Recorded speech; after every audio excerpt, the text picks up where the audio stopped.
Welcome to the Rock Fight, where we speak our truth, slay sacred cows, and sometimes agree to disagree. This is an outdoor podcast that aims for the head. I'm Colin True, and today's episode is coming to you a little later than normal because I just got back from the Outdoor Market Alliance media event, and we're going to talk about it right now. Well, not right now, because first, if you missed Monday or Wednesday's episode of The Rock Fight, you missed a lot of good stuff. We talked about the Trump layoffs. We talked about authentic brands and its impact on the outdoor industry. It's been a banger of a week here on The Rock Fight. Go listen to those episodes. And hey, have you subscribed to The Rock Fight's weekly newsletter? If not, what the hell, man? This is a real newsletter with real content, not just another outdoor link aggregator. Head to rockfight.co and click join the mailing list to sign up. And if you're new around here, we would love it if you subscribed and join the Rock Fight by hitting the follow button on whatever podcast app you are listening to us on.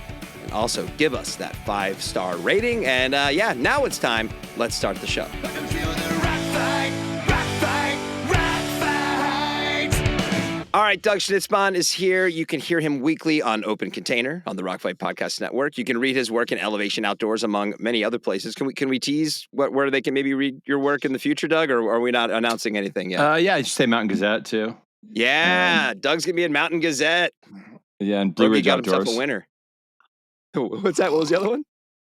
Blue Ridge Outdoors. Blue Ridge I'm the Outdoors. gear editor for Blue Ridge Outdoors too. So And if you go to GOA Connect, you'll get a Schnitzbahn produced magazine. If you live in Silverton, Colorado, you can find a Schnitzbahn produced magazine. You're everywhere. You're just That's you're just right. all That's over the right. place. You're your own industry. I am publisher, Artemisia Media LLC Publishing. So making it happen, putting it all together. Yeah. All right, so this past week in Denver, I was out there, and Doug joined me as well down at the Outdoor Market Alliance media event. This is the winter edition of this event, and for those who may not know, we've talked about the Outdoor Market Alliance before on the show, but if you're not familiar, it's a permanent group of showrooms that is owned by outdoor sales agencies that showcase pretty much the vast majority of brands and products and open to buy in the human-powered outdoor space. It's twice a year then. These agencies offer up their space to welcome in members of the outdoor media to talk about new products and marketing stories coming for spring and fall. The format's pretty simple. It's a 2-day event. Typically, the PR agency for a brand hosts meetings in one of these showrooms to talk about the brands they represent. Those of us in the media have kind of a 15 or 30-minute appointment. We get the lowdown on a few things from the brand and then move on to the next appointment. It's a very simple, effective format. This is my second time going. I think, Doug, you told me off the air, we were third or fourth time for you going to this. It's happened for 3 or 4 years now. I don't know. The vast majority of this kind of engagement, though, used to happen at national trade shows. Like for the longest time, that's sort of what OR became. It was just like, it was everything, right? It was sales meetings, it was marketing meetings, it was putting yourself on display. There was media meetings happening. So like I said, you've been to this event a few times now. What do you think about this format? When you kind of compare it to that old school big national show thing that we did all the time, what do you think of the simpler format? Yeah, I think it's great for media looking to see new product. It kind of distilled what would happen as someone from the media going to an old outdoor retailer or SIA show. It kind of distilled your day of meetings where you'd go into a booth and you'd see what's new from a product and get to meet with someone there. So I brought that back. And I think the great thing about this show is since it is a rep organization, it's reps who have this put together down in Lakewood there. You get to see some really well-curated brands because these are brands that are working well for reps, brands reps want to get out there. And it's a kind of nice combination sometimes of where we saw Osprey, Loa, and Bluntstone all kind of in the same place. That's kind of nice too. But I really like the idea that you can see what reps are excited about because reps drive a lot of what people really buy. And I think that media sometimes doesn't get to see as much of that. We get to see what's put in front of us, what's really cool from each brand, but we don't see as much of what is actually selling to people out there. And I think this show gives you a chance to do that. Yeah, the old format when it was mostly at OR, I always felt like, and I was always on the sales and marketing side, and I felt that media was sort of like, it was like second fiddle at those shows. Because that's your opinion. Yeah. Well, I mean, just in terms of like where the attention was and who you were in the media mattered as well, right? If you were at a big publication that focuses a lot on gear, your meetings would probably be prioritized the same as a retailer or somebody coming into the booth. But if you're sort of just like a freelancer, just walking the show and you want to see what's going on at a big brand, it might be tough to get an appointment. And I don't know. I mean, what do you remember from those big Yeah, I events? I mean, it mean, was easier. It was easier to get in as media as someone in sales or something else. Usually, if you're in media, they would that's true. someone. Usually, if you're in media and going to a show like that, they'd let you in the booth. When I was working for the Daily, I could, you could do it. You just show up and Well, like, I'm that's good. working for the You're the Daily, wrong person to and they're like, ask. You oh, work come for the right in, come Daily. right in. Yeah, That's yeah. kind of, they're like, hey, But I Doug, do come on think in. they were pretty accommodative media. If you're trying to sell something, it was a lot harder to get into a booth for sure. No, no, I'm not suggesting it was that we weren't accommodating or the media wasn't accommodated, but I just kind of remember being in the booth. It was kind of like, look, the sales guys were running the roost today. It's like this is like we are here. Like that was the priority, and then the Yeah, marketers, and then like there's your PR guy kind of sitting in the corner who would have their own meetings, but it often felt like it was that there was a pecking order, I guess, when I was working at brands. I felt like, but it's a good point. Like depending on who you were and what the brand was, there was probably usually a lot of like, hey, please come pay attention to us as well. exactly. Yes, please come pay attention to us was for sure. Especially, please get us in the Daily was a big, Yeah, I was was a gonna say big you're the push. wrong guy. You're like you are the Daily. Everyone's like, "Hey, Doug, you want to take a picture of this thing that we made and You'd put have it to on the kind of cover?" hide from people. Yeah, exactly. You'd have to hide from people. But you are right because you would definitely, yeah, exactly. So that is a big difference at this show. At this time of being at this show, the only people there were media. So it was really focused on letting you in and seeing stuff as opposed to a selling show where they're more interested in talking to retailers or getting new clients, or that's really the business of what's going on. This was just a media preview, which was really refreshing and fun to be at for sure. Yeah, and I think that's what makes it simple. Sorry, not what makes it simple. That what makes it a good event is the simplicity, right? No panels, no big keynote speaker. It's pretty limited in who can attend because this is a permanent showroom. It's a small facility, so there's a cap about who can actually like be in the building. They do a great job in feeding people who come. The food's really good, so it's like you don't have to worry about like where are you going to go get lunch or whatever beforehand. And you just get to see like kind of what the brands are up to and the product stories they're looking to tell. Yeah, and also, I mean, the booths are simple, right? I mean, and people aren't setting up booths for one day. This is a permanent location where everything's already Yeah. there and set up, which is really nice. So people aren't worried about that. So you're kind of almost walking into I mean, you're not walking into a brand headquarters, but you're certainly walking into a place that's an outpost. Right. Yeah, and I think it's really easy to kind of look at an event and overcomplicate it and like try like we have to give people a lot of reasons to come to this. And so it's just kind of refreshing for me to kind of be like, no, this is all it is. And also I really like the fact that it's the PR agencies kind of running the meetings. Because when you go to those big national events and it is everybody from the CEO all the way down to potentially a customer service rep in the booth, along with your PR agency and everybody else, there's a lot of brand dogma that kind of seeps into a lot of the conversations. And it's like when it's the PR folks, it's like, look, this is an agency.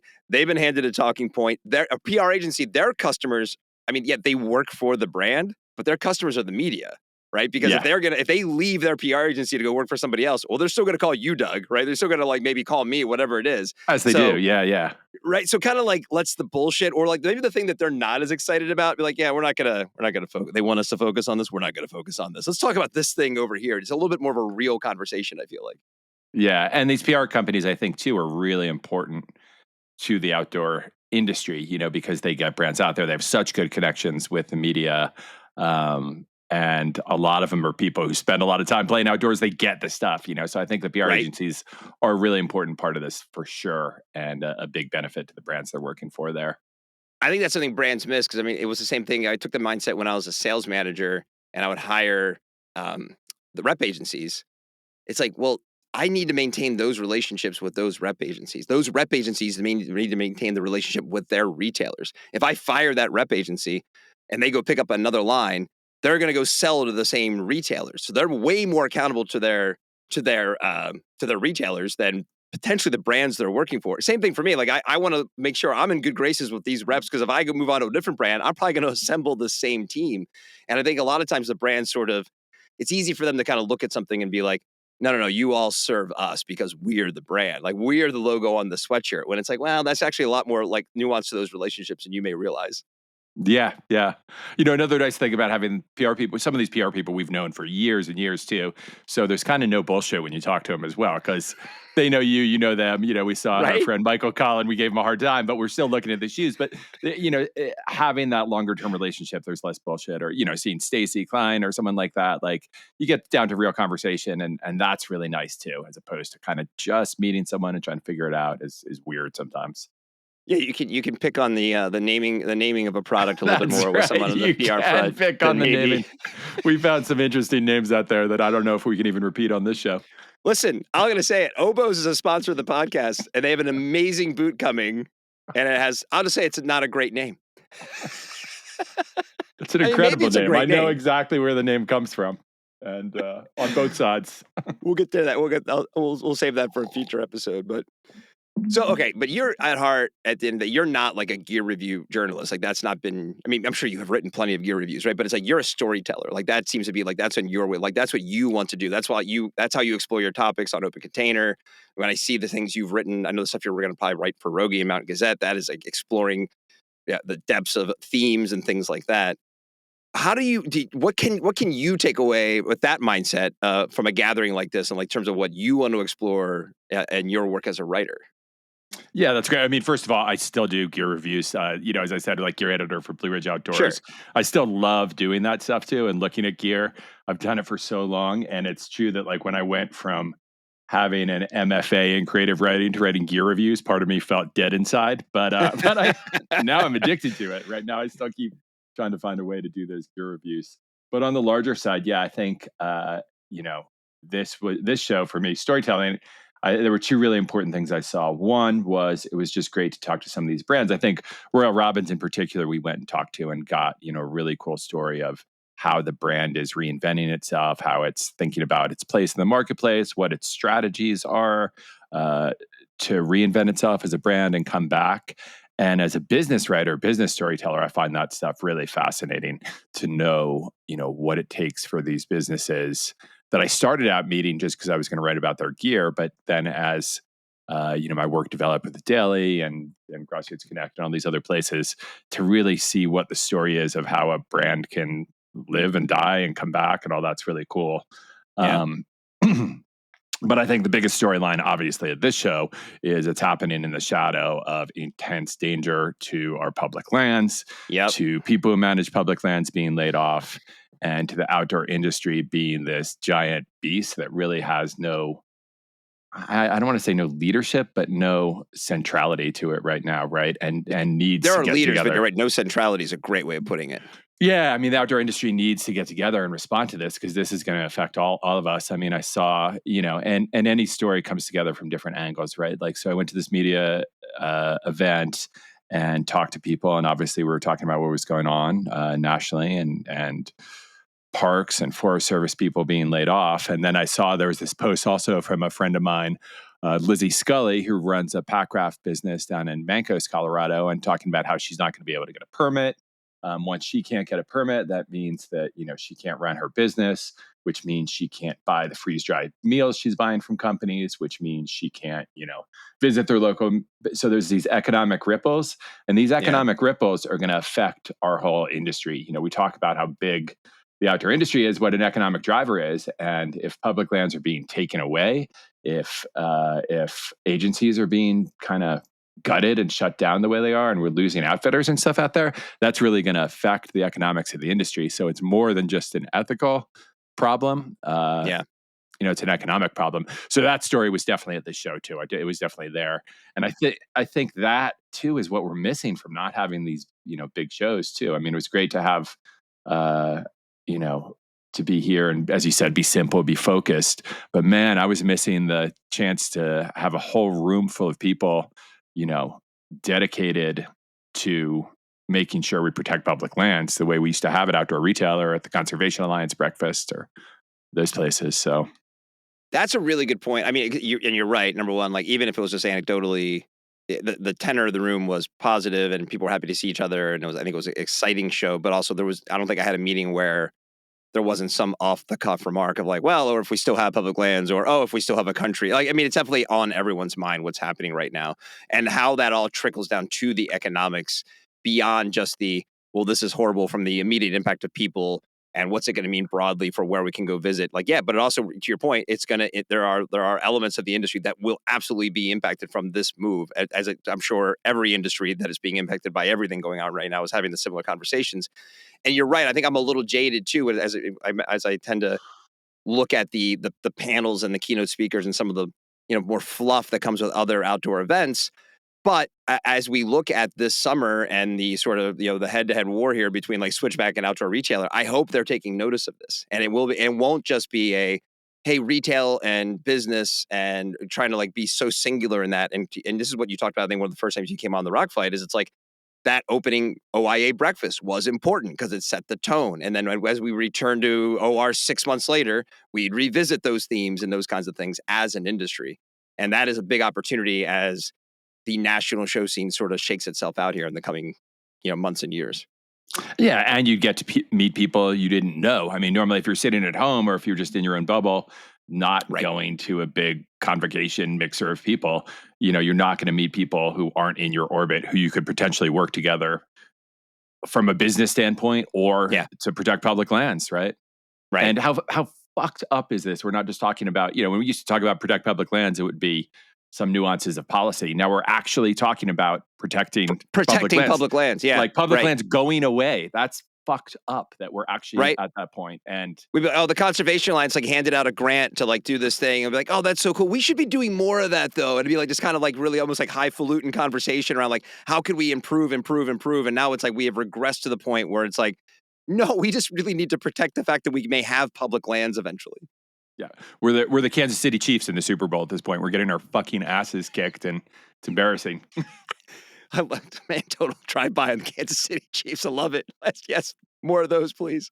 How long we can were we like make the them star. We were the the stars. example? We were great. We were 15-2. We had this giant economy, and now it's all going to go away. It's going to be embarrassing. If he had made it a game, we would just have said, "Oh, they lost. That's a bummer." But no, you got beat, Kansas City. Anyway, I think Doug had money on that game. That's why he's so mad. I didn't have money on it. I would have won money if they won. Yeah, that is true. Yeah, right. In the pool I was in, yes, I did. Yeah. No, but one other note, and I was thinking it a little bit more on sort of the business side, but I think to your point about these conversations and even and this is where I agree with you, the bigger organization, the bigger gatherings are important. We're going to see how that shakes out in the next few months here. But this is also the intimacy of this event, and it is smaller. And you can kind of like, you have a very simple meeting, say, hey, come see our stuff. But then over the course of that conversation, we can get into marketing strategy, the conversation around public lands, those kinds of things. There was one brand, it was Marmot actually, for all the grief Marmot has taken on this podcast over the last 6 or 7 months. They had their general manager there. We had an amazing conversation with him. Like, so stay tuned, Rock Fight listeners, for more Marmot stuff as I share like the some of that conversation down the road, not for this episode, but I told him like, thank you for being here, because like him sitting in that room, and I know it's a small event and you don't want to overload it, but having someone from leadership at Marmot to come and see that and see these types of conversations again on a smaller scale and not get lost in the sort of like the big brand dogma that can exist at a national show. I think that's important. And then if he was sitting there and listening to, this is someone who's owned by that company's owned by Newell, right? So they have a lot of, it's a corporate brand at this point. If these kinds of conversations, when we're talking about on public lands, as well as then the gear and apparel conversation and everything else, there's just so much that can be learned from going to these things.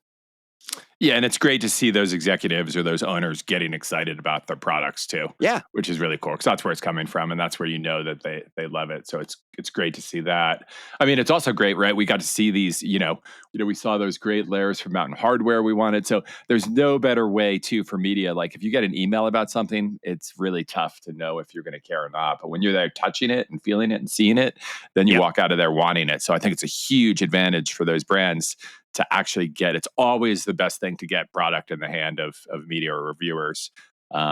So that's a great advantage too. And then when you see the executives excited about the stuff, that's, as he said, that's even better. And you get to even better, expand the story beyond just the gear, but the philosophy on why that gear is out there. Yeah. Well, and also, I mean, that was the first thing. The first person I saw was one of Marmot's reps, this guy, Matt, who I think he's in, Matt, I'm sorry, I forget what region I think maybe the Rockies. Yeah, it's the Rockies. He's a Rocky Mountain rep. But immediately, I remembered him because I'm from one of his other lines. He's like, hey, general manager for Marmot's here, obviously he's been listening to the podcast, knowing the criticism we've been throwing their way. And I'm like, let's talk. And we did. We had to spend an hour with the guy, and it was great. It was a great conversation. So, yeah. Look, I know we're keeping you from going skiing. You got snow in the Front Range, and you're getting out this morning. So, any sort of final thoughts? Anything else, like kind of observations from your time at Outdoor Market Alliance media event this week? Or we Well, I cover it mean, all? I think we went through it pretty well as far as what's there, but I do think that, as a media person, I think it is a really valuable event if they want to meet a person, if they want you to fly out there and see some stuff. I think you really walk away with a lot of stuff that you can use in reviews throughout the year, in contacts you can make. And I think it's important for that face-to-face time for media to be able to then go back to brands, have good relationships, and really important to have relationships with those PR agencies as well. Yeah, and by the way, if anybody listening to this who's maybe, like curious about the event, I mean, it's everything from there were definitely like, Gear Junkie was there, like we were there, other podcasts were there. Got to sit and have breakfast with some folks who run a really cool YouTube channel yesterday. Like it's all over the spectrum media attending. It's not just the gear review populace from the outdoor industry. No, it's like no, if you have an interest in talking about the industry, that's who it's for. So Yeah, I and feel the like we're only just like they're not paying for this, by the way. This isn't sponsored content. I just feel like yeah, it's a really good event. yeah, you really like this event. It's a great event. Yeah. I mean, it's great for you to go as media too when you've been there so many times on the other side. I know that I'd is say true. the Maybe one maybe that I'm just a little bit like the freshman in college right now, you're like big wide-eyed and like, oh, this is so cool.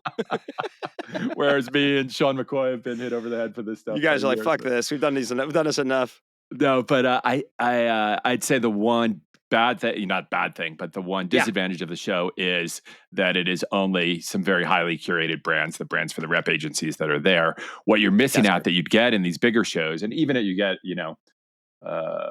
maybe a Connect or something, maybe not as much there too. What you're really missing out on is the weird little brands, or the brands who are coming into the industry tangentially and all that stuff who aren't there, that you used to get at those big shows, which was the big advantage, and Yeah. sometimes those brands were kooky. Like I think I talk about that, like at SIA, there was this famous brand, one show called Kicker Fucker Chicken, who was a crazy ass Japanese snowboard bling brand, right? But you also had a chance to see these, small brands, small companies, and that's really important too. And it's too bad the show doesn't have more of just the weird little odd brands there. That's a really good point. How do and maybe there to kind of get off my my fanboy of this event, like how because that is obviously what we like to talk about even on this show a lot, right? Is that's the future of the industry. And while it is good to sit here and like look at the folks who sort of like are the 80% of the industry and understand that, and you can learn a lot from that.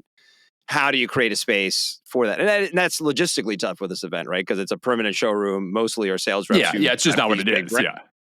but that would be the challenge. So to put it the organizers, yeah, how do you get some cool little brands in here to kind of like get them? And maybe we'll get an email that says, well, we already do that. And no one's taking advantage of it. So we'll find out. But no, it's a good point because like those are If usually Kicker Fucker Chicken could be there, I'd be psyched. dude, kick and fucker chicken. Let's go. Come back. We need you. No, but it's a good point. I mean, like as you cover things and looking for things to write about or talk about, you know, you're going to write more about Kicker Fucker Chicken than you are Mountain Hardware, right? It's like enough people are writing about Mountain Hardware. No, I love you, Mountain Hardware, but you know what I mean. Yeah. And it's, but mostly Kicker Fucking Chicken, like that's the best. Who doesn't Did we wanna read just about drop that? more F bombs on the show than's ever been done before? Probably not. Hausman's Oh, pretty rough. fuck. All right, man. Hey, what's going on over on Open Container? What's coming up? What's Open gonna Container, look I'm really like? psyched. I think episodes we're going to have coming out real soon here. I'm going to be talking to Stephen Casimiro, who everyone Oh, knows from Adventure Journal. We're going to be talking about what's going on in outdoor media and also the big public lands question. So I'm really excited to connect with him. I've known him for a long time, consider him a guide and mentor in this career that I've gone on to. So I'm excited about that. We're going to be talking with a woman named Greta Morgan, musician who lost her voice to spasmodic dysphonia and then found healing out in the wilderness. And she's got a book coming out called The Lost Voice. Going to be really interesting to talk to. Who else do we have coming up? My old boss next from week we got father daughter combo, I believe. we've got Mike, and talking football, we've got Mike Carey, former NFL referee, and his daughter Donica, who started Serious Innovation, which is a really cool company, and we haven't talked to a lot of companies necessarily on Open Container, but I love that we're talking to them because of the collaborative process that Mike uses to run the company. And it's a really cool collaborative process that he sort of got from his experience playing football and thinking as a real team, the way a football team does, which is cool. Right on, man. All right. Well, thanks for good seeing you this week, obviously. Yeah, it was awesome to see. Great to see you guys Yeah. there, and great to be on here, talk about this. Love talking about these kind of things. And I'd say one more great thing about the show was how to self promote is Rockfight, how popular it is becoming, and how people want to talk about the podcast and being on it and what they've heard on it. Yeah, there was definitely an air of every meeting of like, well, we don't we don't want to get our ass kicked afterwards on your show, like so it's like, no, it's fine. Tell us what you have going on. No, Yeah, it's it says great. you're doing it right. Yeah, did we kick anyone's ass in the show? I think we were pretty kind. I'm overly kind, maybe. Anyway, hey man, go get some up on the hill. I'm gonna get some for sure. All right, Thanks, Doug. ciao, bye. All right, that's the show. It's a quick one today. Like I said, just got back in town. Want to get you that update. Thanks to Doug Schnitzbot for hopping on. Make sure you are following and listening to Open Container, Doug's podcast. It's amazing. You can find it on whatever podcast app you're listening to right now. We want your emails. We want your feedback. Send them to myrockfight@gmail.com. What's on your mind? What do you want us to talk about? What don't you like that we talked about? What did you really like that we talked about? Maybe if you reach out, I'll write back to you and offer to send you a sticker. That's possible. It's happened before. The Rock Fight's a production of Rockfight LLC. For Doug Schnitzbahn, I'm Colin True. Thanks for listening. And here to take us out and kick off your weekend is Krista Makes, and he's here to sing the Rock Fight fight song. We'll see you next time, Rock Fighters. Rock fight.